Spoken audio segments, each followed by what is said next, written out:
Fala, gente, como é que vocês estão? Tudo certo? Vamos nessa, sem enrolação e direto ao ponto para tratar sobre as últimas informações do dia do Inter, te atualizando sobre o evento que aconteceu na tarde de hoje no estádio Beira-Rio.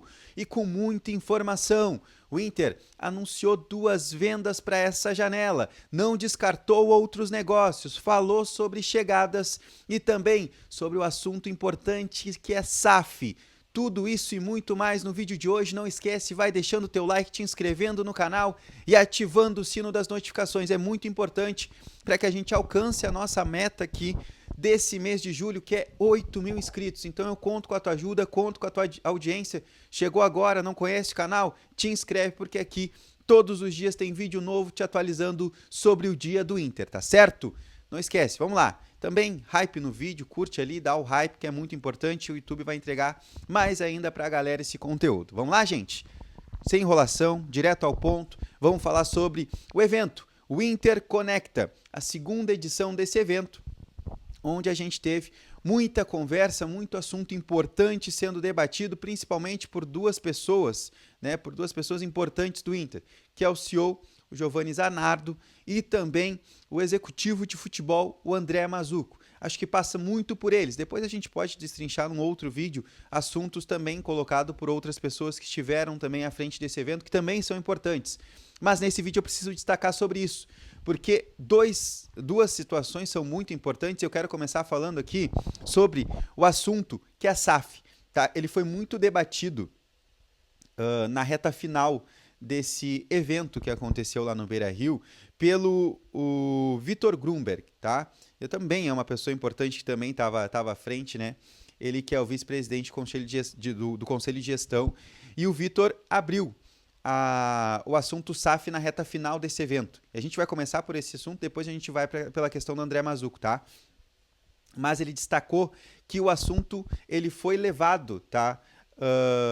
A pauta, né? O Inter vai propor o debate SAF no Conselho Deliberativo nos próximos dias. Ele falou, cara, eu vou abrir aqui para vocês porque esse assunto nos próximos dias ele vai ficar muito mais quente. Mas eu já deixo claro, esse assunto irá para a pauta do Conselho Deliberativo, o assunto SAF. Por quê? Porque o Inter quer saber, né? O Inter disse que o assunto SAF ele já acontece há 1 ano e meio, né, no Conselho Deliberativo. Só que a ideia é, de novo, avaliar os vários cenários de SAF, né? Se for no sentido de multiclubes, se a gente vai ter um modelo associativo, uma forma híbrida, também, né, muito pela questão de daqui a pouco ser um clube majoritário ou minoritário, né, nessa situação do debate da SAF, mas o Inter quer entender o que o Conselho Deliberativo sabe e o que o Conselho Deliberativo pensa sobre o assunto SAF, tá? Então ele foi muito quente, né, nesse primeiro momento, mas é o Inter de novo externando. O Inter quer debater esse assunto no Conselho Deliberativo. Essa atual gestão, ela entende que é necessário, neste momento, debater o assunto SAF. E por isso o Vitor Grunberg, ele usou, né, esse espaço que ele teve no evento do Inter Conecta, para já deixar aberto, né? Chegou a ter perguntas sobre isso, mas aí vai ser primeiro debatido de fato esse assunto. Aí foi muito mais do mesmo, né, desse assunto do SAF, do que aquilo que a gente já sabe que o Inter propõe, mas de novo ele foi levantado e é importante a gente destacar aqui, tá? Citações de finanças também foram colocadas pelo CEO do Inter, o Giovani Zanardo, né, que são importantes a gente destacar por aqui, né? Ele colocou muito da questão e destacou da arrecadação que o Inter teve até o momento, por exemplo, com vendas de jogadores realizados de janeiro até maio, né? O Inter arrecadou 16,5 milhões de reais, tá? Isso quer dizer que é 18% da meta prevista de vendas na temporada de 2025, a gente está falando de 160 milhões, então falta muita coisa, tá? Muita coisa, a gente tinha noção que seria, e aí tá, né? Vamos lá, o Inter não colocou, por exemplo, ainda a venda do Johnny, né? Que ela é muito importante para que cresça esse número, né? Uma dessas situações é a venda do Johnny. Mas, até agora, e o Inter destacou muito, foi a venda do Rômulo, né, que, se eu não me engano, foi na casa de 5 milhões de euros a venda dele para o Tigres do México. Mas foi uma situação destacada pelo Giovani Zanardo, que também é importante a gente ressaltar aqui no vídeo, que é sobre isso. Só que depois chegou na parte do André Mazzucco, que eu acho que é o mais importante no vídeo de hoje, tá? O André Mazzucco, executivo de futebol do Inter, ele falou sobre 2 vendas que o Inter está fazendo, né, de duas saídas, dá para se colocar assim, porque uma depende da questão lá no final do contrato.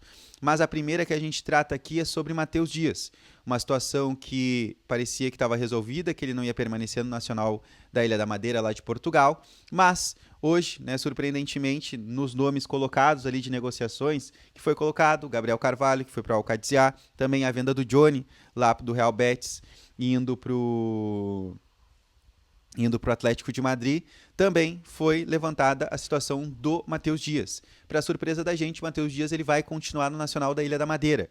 Tá? O Inter está vendendo o Matheus Dias, ele vai ficar de forma definitiva no Nacional da Ilha da Madeira, e o Inter não revelou, obviamente, os valores envolvidos nessa negociação, mas destacou que vai manter um percentual do Matheus Dias. Se ele continuar indo bem lá no Nacional da Ilha da Madeira, como ele foi nesse tempo que ele teve lá emprestado, provavelmente ele vai sair de lá, pode continuar no futebol português, daí Sporting, Porto, Benfica, a gente sabe como é que funciona lá o futebol português, os caras conseguem olhar muito para esses clubes alternativos e buscar bons nomes. E aí sim, numa nova negociação, o Inter lucrar ainda mais nessa situação do Matheus Dias, mas é confirmado, o Matheus Dias não permanece no Inter, e mais do que isso, está sendo vendido e o Inter mantendo um percentual em cima desse jogador. Diferente da situação do Henrique Menck, tá? Goleiro, o Inter também colocou dentro desses slides a saída do Henrique Menck. Hoje, por exemplo, ele atuou na derrota do Sub-20 lá no Campeonato Brasileiro, mas ele está com tudo encaminhado para ser o novo reforço do Como da Itália, tá? O time treinado lá pelo Cesc Fábregas está contratando o Henrique Menck, ele está indo primeiro por empréstimo com opção de compra, e o Inter destaca também, se isso acontecer lá no final do contrato, além do valor que o Inter colocou estipulado para a compra do Henrique Menck, também tem uma porcentagem que o Inter permanece desse jogador, né, sabendo da qualidade, sabendo que ele pode sim despontar como um dos principais goleiros do futebol brasileiro, no caso lá no futebol italiano, e aí o Inter conseguir lucrar ainda mais com essa venda. Mas foram abertos, né, esses dois nomes para a imprensa e a gente destaca aqui. São duas situações que estão resolvidas, que estão muito bem encaminhadas pelo Inter, né, e nos próximos dias deve ter o anúncio então da ida do Henrique Menck para o Como da Itália e a permanência do Matheus Dias, a venda definitiva dele, venda, né, no caso se é definitiva é a venda do Matheus Dias então pro Nacional da Ilha da Madeira, tá certo, gente?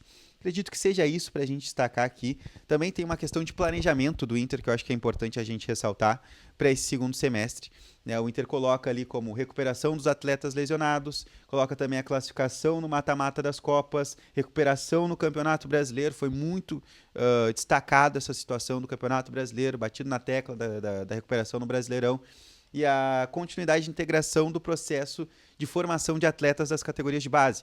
O Inter destacou nesses slides, se eu não me engano, foram 37 jogadores ou 39 jogadores das categorias de base, falando de sub-17 e sub-20, que treinaram com o profissional nessa temporada, tá? Em 2025. E o Inter destacou isso, também destacando o trabalho do Pablo, né? O Pablo Fernandes, que trabalha lá no Inter, e ele está fazendo essa transição, ele é um auxiliar permanente da comissão técnica, e né, ele faz esse trabalho de transição. O cara que sai da base, sai do sub-17, sai do sub-20 e começa a treinar no profissional. Como o André Mazzucco destacou, alguns permanecem, né, na base, voltaram para a base, e outros permanecem no time, né, no grupo profissional.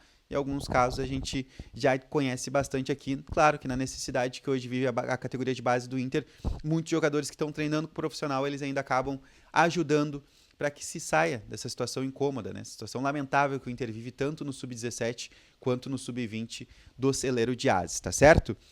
Prometi aqui, não falei. Eu questionei o André Mazzucco lá na coletiva, perguntei na coletiva hoje, sobre a questão de 0 a 10. Quanto o Inter planeja, né, e qual é a chance, na verdade, do Inter manter esse grupo de jogadores até o final da temporada para continuar competitivo em 2025. Ele não quis destacar isso, ele falou, cara, a gente, né, o ideal é que a gente consiga manter todo mundo para que se continue competitivo nas 3 competições, Brasileiro, Copa do Brasil, Libertadores, mas eu não posso te prometer nada, porque a gente sabe como é que é o mercado. Mas o que eu posso te prometer, e aí foi isso que o Mazzucco colocou, não prometendo só para o Juliano, né, obviamente para a torcida do Inter, é que o Inter não vai facilitar. É o valor que o Inter quer pela transferência. Né? O Vitão vale 15 milhões de euros, então, cara, vem aqui, traz uma proposta de 15 milhões de euros, o Vitão sai. Né? 10 milhões de euros pelo Vitor Gabriel, traz essa proposta. 7, não, a gente quer 10. O Inter vai bater o pé para que não se também pechinche valores, né? Que o Inter não ganhe abaixo daquilo que é esperado por esses atletas. Então acho que isso é importante a gente destacar aqui. Se algum jogador sair nessa janela, é porque chega a proposta irrecusável, nos valores que o Inter entende que aí sim dá para fazer negócio. Acho que isso também vai fazer com que nem todos os jogadores acabem deixando o Beira-Rio nem até o final da temporada, porque aí sim, né? Se o Inter vai bater pelos valores que entende que é o que merece ser recebido, a gente sabe que o negócio acaba sendo um pouquinho mais difícil para esses clubes tirarem. Vitão, Vitor Gabriel, Bernabei, vamos lá, mais na frente, Wesley, até o próprio Ricardo Matias, os caras vão ter que chegar com bastante dinheiro aqui para tirar esses jogadores aqui do Beira-Rio. Fechou, gente? Qualquer dúvida que vocês tiveram aqui sobre referente ao evento do Interconecta, deixa nos comentários, é muito importante. Também deixa o teu like, te inscreve aqui no canal. Esse vídeo eu tô gravando um pouquinho antes de entrar no ar agora pelo Baldaço Night Show, então depois das 10 horas da noite, esse vídeo vai estar saindo aqui, né, já com redirecionamento, todo mundo que tá chegando lá do canal do Baldaço, like e se inscreve, vai ajudar muito que a gente continue crescendo aqui no YouTube, tá certo? Beijo pra todo mundo, tamo junto, falou, até mais, tchau!